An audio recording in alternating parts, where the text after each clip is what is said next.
+1 seat പ്രതിസന്ധിയിൽ മുസ്ലിം league സമരത്തിലേക്ക്. ക്ലാസിൽ കുട്ടികളെ കുത്തിനിറയ്ക്കാനാണ് സർക്കാർ ശ്രമിക്കുന്നതെന്ന് മുസ്ലിം ലീഗ് ദേശീയ ജനറൽ സെക്രട്ടറി പി.കെ. കുഞ്ഞാലിക്കുട്ടി പറഞ്ഞു. സമരം ഏതായാലും ഉണ്ടാവും, ആ കാര്യത്തിൽ സംശയമൊന്നുമില്ല. പ്രക്ഷോഭം ഉറപ്പായിട്ടുണ്ടാവും. ഈ കാര്യത്തിൽ പ്രക്ഷോഭം ഉണ്ടായില്ലെങ്കിൽ പിന്നെ ഏത് കാര്യത്തിലുണ്ടാവുക? ഇത് അധിക സീറ്റ് കൊടുത്തുകൊണ്ട് ഈ പ്രശ്നം തണുക്കൂല. കാരണം എന്താണെന്ന് വെച്ചാൽ ഓരോ ക്ലാസ്സിലും കുത്തി നിറച്ചിരിക്കുന്ന കുട്ടികളെത്ര? ഇങ്ങനെ കുട്ടികളെ കുത്തി നിറക്കാൻ പാടുണ്ടോ? അതുകൊണ്ട് അധിക സീറ്റ് കൊടുത്തു എന്ന് വിചാരിച്ച് ഇത് തണുക്കാനും പോകുന്നില്ല, സമരം ഒഴിവാകാനും പോകുന്നില്ല. ഷഹദ്, മലപ്പുറത്തെ +1 സീറ്റിന്റെ പ്രശ്നം എന്നത് പുതിയൊരു വിഷയമല്ല. അത് കുറച്ച് കാലമായി അവിടെ നിലനിൽക്കുന്നതാണ്. അവിടെ +1 സീറ്റുകൾ കൂടുതൽ അനുവദിക്കാൻ സർക്കാർ തീരുമാനിച്ചിരുന്നു. എന്നിട്ടും പ്രശ്നങ്ങൾ അവസാനിക്കുന്നില്ല എന്നതാണോ ലീഗിന്റെ പരാതി? സമരത്തിലേക്ക് കടക്കുമെന്നാണല്ലോ പി.കെ. കുഞ്ഞാലിക്കുട്ടി പറഞ്ഞത്. എന്താണ് മറ്റു വിവരങ്ങൾ? തീർച്ചയായും ഗോപി, അങ്ങനെ തന്നെയാണ്. കാരണം മുസ്ലിം ലീഗ് നിലപാട് വ്യക്തമാക്കിയിരിക്കുന്നു. കാരണം ഈ വിഷയം ഗോപി സൂചിപ്പിച്ചതുപോലെ തന്നെ ഇന്നോ ഇന്നലെയോ തുടങ്ങിയതല്ല, കഴിഞ്ഞ കുറച്ചധികം വർഷങ്ങളായിട്ട് ഉള്ളതാണ്.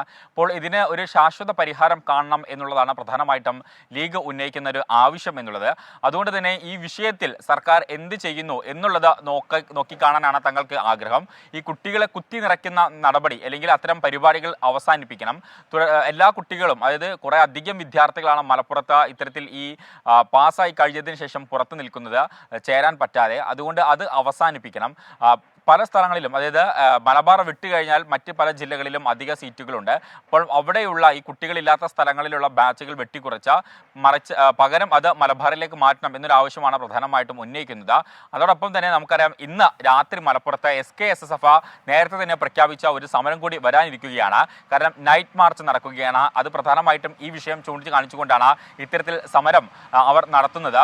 അപ്പോൾ അതിന് തൊട്ടുപുറകെയാണ് ഇപ്പോൾ മുസ്ലിം ലീഗ് തന്നെ ഇതുമായി ബന്ധപ്പെട്ട നിലപാട് വ്യക്തമാക്കുകയും ശക്തമായ പ്രക്ഷോഭ പരിപാടികൾ നടത്തുകയും ചെയ്യും എന്നൊരു നിലപാട് വ്യക്തമാക്കിയിരിക്കുന്നത്. നമുക്കറിയാം, മുൻകാലങ്ങളിൽ MSF ഉൾപ്പെടെയുള്ള സംഘടനകൾ അതിശക്തമായ സമരരംഗത്തുണ്ടായിരുന്നു.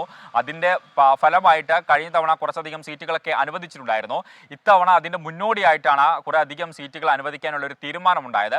പക്ഷേ അപ്പോഴും മലബാറിൽ, പ്രത്യേകിച്ച് മലപ്പുറം ഉൾപ്പെടെയുള്ള ജില്ലകളിൽ ഇതിൽ പരിഹരിക്കാൻ ഒരു നടപടിയും ആയിട്ടില്ല, അല്ലെങ്കിൽ ശാശ്വത പരിഹാരം ഉണ്ടായിട്ടില്ല എന്നുള്ളൊരു പ്രധാനപ്പെട്ട ആരോപണമാണ് ഇപ്പോൾ ലീഗ് ഉന്നയിക്കുന്നത്. അതുകൊണ്ട് പ്രത്യക്ഷ സമരത്തിലേക്ക് പോകാനാണ് നിലവിലെ സാഹചര്യത്തിൽ മുസ്ലിം ലീഗ് തീരുമാനിച്ചിരിക്കുന്നത്. അതുമായി ബന്ധപ്പെട്ട മറ്റ് തീരുമാനങ്ങൾ അല്ലെങ്കിൽ തുടർ നടപടികൾ വരും ദിവസങ്ങളിൽ ഉണ്ടാകും എന്നുള്ളതാണ് മനസ്സിലാക്കാൻ സാധിക്കുന്നത്. ഈ അധ്യയന വർഷം അല്ലെങ്കിൽ ഈ അവധിക്കാലം കഴിയാൻ പോവുകയാണ്, അധ്യയന വർഷം ആരംഭിക്കാൻ പോവുകയാണ്. ആ ഒരു പശ്ചാത്തലത്തിൽ ഇനിയുള്ള ദിവസങ്ങൾ ഒരുപക്ഷെ കൂടുതൽ സമരങ്ങളുമായിട്ട് ആയിരിക്കും മുസ്ലിം ലീഗും ഒപ്പം തന്നെ MSFും ഉൾപ്പെടെയുള്ള സംഘടനകൾ ഇനിയുള്ള ദിവസങ്ങളിൽ തെരുവിലുണ്ടാവുക. ശരി, ഷഹദ് റഹ്മാനാണ് വിവരങ്ങൾ നൽകിയത് മലപ്പുറത്ത് നിന്ന്.